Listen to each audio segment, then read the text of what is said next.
резидент радиолог, бірінші курс студенті болып келемін.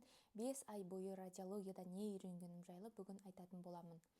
Бірінші, радиология бәрі ойлағандай оңай ма? Бұл сөзді айтатындар, менің ойымша, радиологияны оқып көрмегендер, немесе 1-2 курсқа барып, УЗИді, басқаны үйреніп алған мамандар деп ойлаймын. Себебі радиологияның ішіне кіретін адам бұл мамандықтың оңай емес екенін түсінеді. Себебі бұл кезде сенің миыңда дифференциалды диагностика, клиницист мамандардан алдыға бір қадам артық ойлауың қажет болады. Басында клиниканда тұру керек, басқасы да тұру керек. Сондықтан бұл оңай емес. Және де сен нақты диагнозды қоюшы емес, сол диагнозға апаратын нені тауып беретін, белгіні тауып беретін маман ретінде айтылады, көрінеді.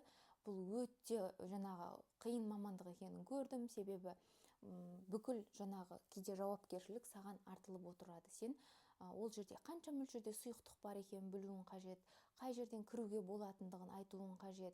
Мысалы, биопсия жасайтын болсан, ол қай бөлікте екенін айтып беруің қажет, оның мөлшері шамамен қанша рет деген сияқты өте көп нюанстарды кездестірдім. Сондықтан радиология оңай емес.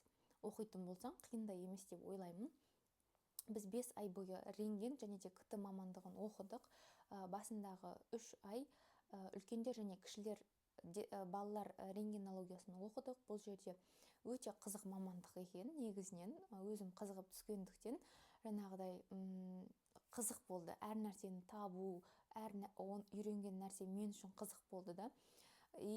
Бізге 2 мұғалім берді. Біреуінің тәжірибесі өте жоғары, ал екіншісі теориясы мықты мамандар болды. Сол екеуінен біз 2 ай бойы үйрендік. Бастапқы 2 ай біздің оқуға, больницаға адаптация болды, конференциялар болды, соларды көрдік. Одан кейін рентгенде жүрдік, және балалар рентгенологиясына келгеннен кейін ол жердегі мұғалім де өте тәжірибесі мықты мұғалім болды. Балалардағы ерекшеліктерді көріп, ұршықтың дисплазиясы бар ғой, сол кездегі өзгерістерді қалай тура өлшеу керектігін, соның барлығы нюанстарын көрсетті, және балалардағы пневмонияның ерекшеліктерін де атап өтті.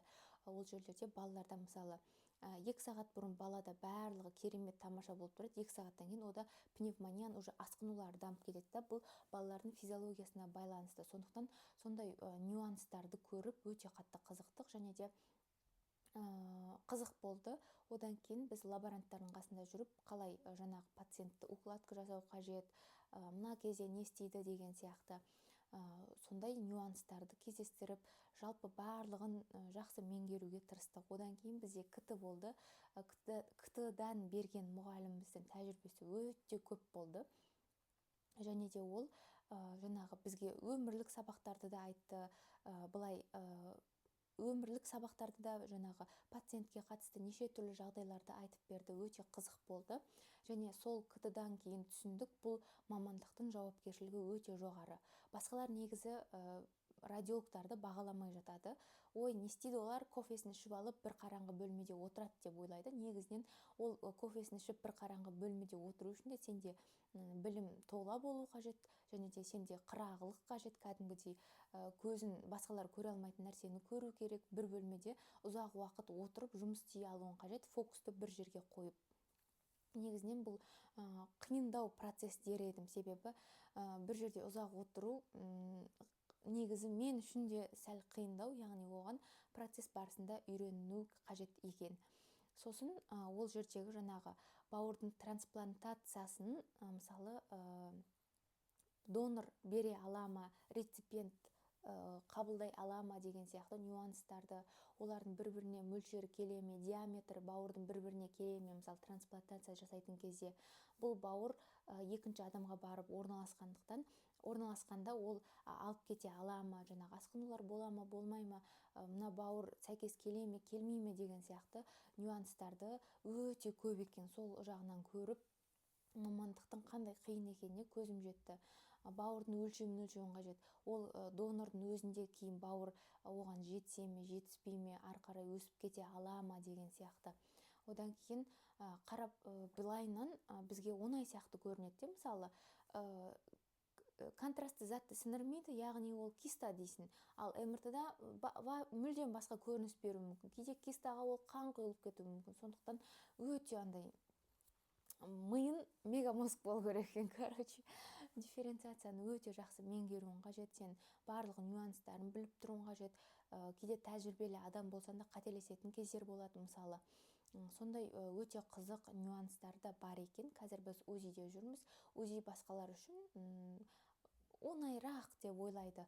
Бірақ УЗИ-дің өзінде де, мысалы, жаңағы қан тамыр УЗИ-ін жасау, жүректің УЗИ-ін жасау өте жаңағы, тіпті өкпенің де УЗИ-ін жасау өте жаңа көп практиканы, көп тәжірибені қабілетті керек ететін мамандық болып келеді. Сондықтан радиологтарды олай сіздер менсінбей қоймаңыздар деп. Жалпы 5 ай бойы жаңағыдай өте қызық болды. Оқудан шығып кетем-ау деген кездер бәрібір болады екен. Ол кезде сені ұстап тұратын, ол мамандыққа деген ұнату сезімі, махаббатын. Сол үшін де резидентураға түскен кезде міндетті түрде мамандығыңызды жақсы көріп түсіңіз. Себебі сізді кейде былай бүйтіп аспалы төкпелі кезеңде ұстап қалатын, сол махаббат болып келеді де. Сондықтан жалпы айтарым, түсіңіздер, қызық мамандық, өте мен үшін жаңағыдай ерекше басқа қырларынан ашылды бұл мамандық. Қазірге менің таңдауым бұл УЗИ, рентген, КТ, осы КТ МРТ-ның біреуін таңдау керек болып тұр. Себебі ол жаңағы мамандық таңдағаннан кейін сен более тереңірек кетесің де.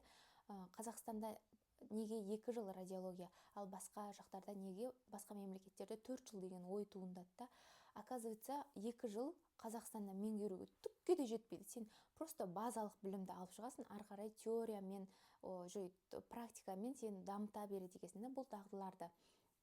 Сондықтан да 2 жыл бұл тек беткі білімін ғана алып шығуға жететін уақыт екен. Ал ары қарай сен белгілі бір органды, мысалы, біреу ұнатады. Мысалы, кіші жамбас составындағы органдар ұнауы мүмкін, біреуге іш қуысындағы ағзалар ұнауы мүмкін, біреуіне бас ұнауы мүмкін. Ол сол мамандыққа қарай кетеді деп, бірақ басқаларын да бірге алып жүреді. Белгілі бір салада сен мықты болып шығуың қажет. Бүкіл ағзаны керемет біліп, КТ-ны да, МРТ-ны да, рентгенді де білесің деп айта алмаймын. Базасын білесің, бірақ тереңірек ол жаңағы терең оқып жүрген адамдар біледі екен. Сондықтан әр істің өзінің маманы болу қажет екен, сүйіп мамандықты таңдау қажет. Маған сәттілік тілеп қойыңыздар алдағы уақытта. Қай мамандықты таңдағанымды бөлсем деп ойлаймын. Пока-пока.